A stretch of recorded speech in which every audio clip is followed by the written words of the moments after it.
Hi friends, ಎಲ್ರಿಗೂ ನಮಸ್ಕಾರ. ನಾನು ಇವತ್ತು ನಿಮಗೆ ತೊಗರಿ ಕಾಳು ಸಾಂಬಾರು ಮಾಡೋದು ಯಾವ ರೀತಿಯಿಂದ ತೋರಿಸ್ತಿದ್ದೀನಿ. ತೊಗರಿ ಕಾಳು ಒಂದು ಅರ್ಧ kg ತೊಗೊಂಡಿದ್ದೀನಿ, ತೊಳೆದು ಇಟ್ಕೊಂಡಿದ್ದೀನಿ. ಒಂದು ಜಾರ್ಗೆ ಕಾಯಿ ತುರಿ,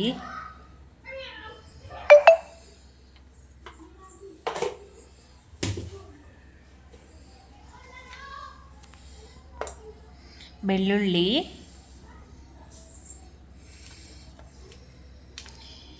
ಈರುಳ್ಳಿ ಎಲ್ಲನ ಹಾಕಿ, ಟೊಮೊಟೊ, ಉರ್ಗಡ್ಲೆ,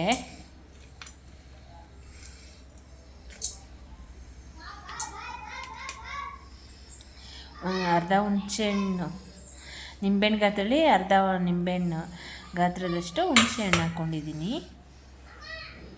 ಟೊಮೊಟೊ ಹಾಕ್ಕೊಂಡಿದ್ದೀನಿ ಒಂದು ಸಣ್ಣದು, ಮತ್ತು ಕೊತ್ತಂಬರಿ ಸೊಪ್ಪು ಎಲ್ಲನ ಹಾಕ್ಕೊಂಡು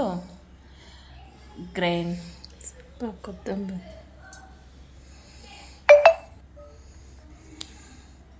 3 ಸ್ಪೂನ್ ಹುಡಿ ಹಾಕ್ಕೊಂಡಿದ್ದೀನಿ. ಮನೇಲಿ ಮಾಡಿರುವಂಥ ಧನಿಯಾ ಪೌಡರ್, ಸಾಂಬಾರು ಪುಡಿ ಹಾಕ್ಕೊಂಡು ನೀರು ಎಷ್ಟು ಬೇಕಷ್ಟು ಹಾಕ್ಕೊಂಡು ಗ್ರೈಂಡ್ ಮಾಡಬೇಕು.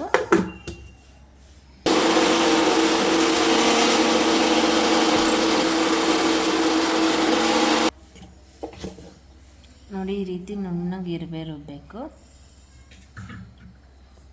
ನುಣ್ಣಗೆ ಈ ರೀತಿ ರುಬ್ಕೊಂಡು ತುಂಬ ಟೇಸ್ಟಿಯಾಗಿರುತ್ತೆ. ನುಣ್ಣಗೆ ರುಬ್ಕೊಂಡ್ರೆ ಆಯಿಲ್ ಹಾಕ್ಕೋಬೇಕು.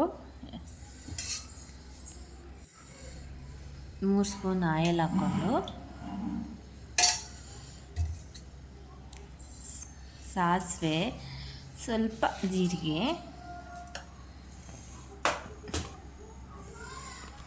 ಸ್ವಲ್ಪ ಅರ್ಧ ಸ್ಪೂನ್ ಜೀರಿಗೆ ಹಾಕ್ಕೊಳ್ಬೇಕು.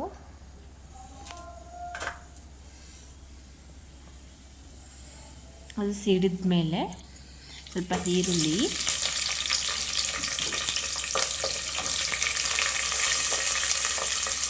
ಸಣ್ಣ ಈರುಳ್ಳಿ ಹಾಕ್ಕೋಬೇಕು.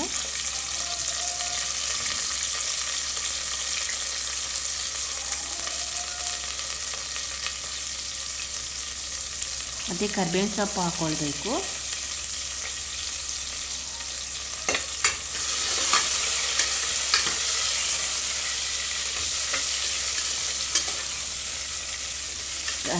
ಈರುಳ್ಳಿ ಎಲ್ಲ ಸ್ವಲ್ಪ ಕೆಂಪಾಗೋಂಗೆ ಹುರ್ಕೋಬೇಕು.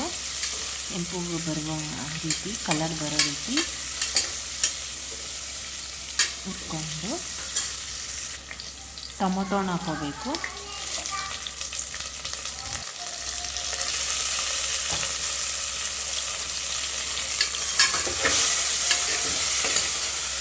ಟೊಮೊಟೊನೆಲ್ಲ ಸೇರಿಸಿ ಉಟ್ಕೋಬೇಕು.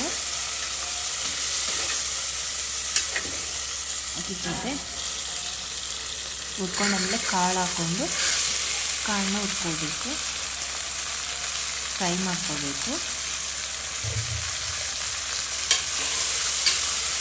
ತೊಗರಿ ಕಾಳನ್ನು ಜೊತೆಗೆ ಮಿಕ್ಸ್ ಮಾಡ್ಕೋಬೇಕು.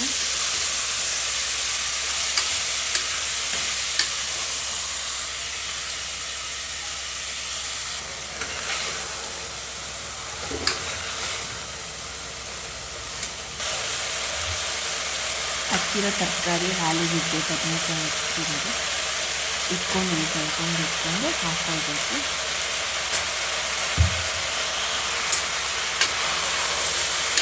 ತುಂಬ ಟೇಸ್ಟಿಯಾಗಿರುತ್ತೆ ಆಲೂಗಡ್ಡೆ, ಬದನೆಕಾಯಿ ಎಲ್ಲ ಹಾಕಿದ್ರೆ ಸಾಂಬಾರಿನಿಂದ.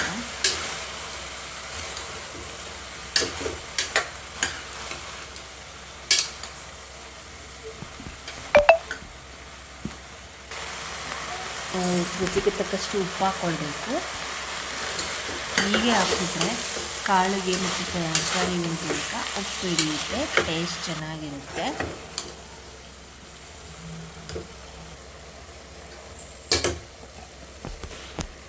ಮತ್ತು ರುಬ್ಬಿರೋ ಮಸಾಲೆ ಎಲ್ಲ ಹಾಕ್ಕೊಂಡು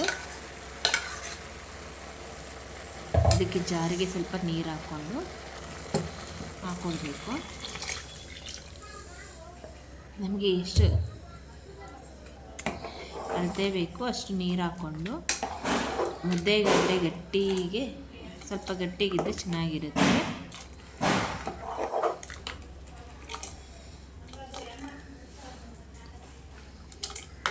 ಮುದ್ದೆಗಾದರೆ ಗಟ್ಟಿಗೆ ಸ್ವಲ್ಪ ಮುದ್ದೆಗೆ ಅಂಟ್ಕೊಳ್ಳೋ ರೀತಿ ಚೆನ್ನಾಗಿರುತ್ತೆ.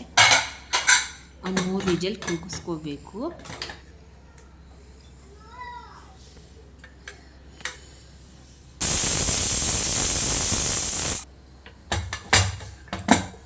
ಆದಮೇಲೆ ಈ ರೀತಿ ಐತೆ ನೋಡಿ, ಎಷ್ಟು ನೀರೆಲ್ಲ ಬಿಟ್ಕೊಂಡು ಎಣ್ಣೆ ಎಲ್ಲ ಬಿಟ್ಕೊಂಡೈತೆ, ಎಷ್ಟು ಗಟ್ಟಿಗೈತೆ, ಚೆನ್ನಾಗಿರುತ್ತೆ.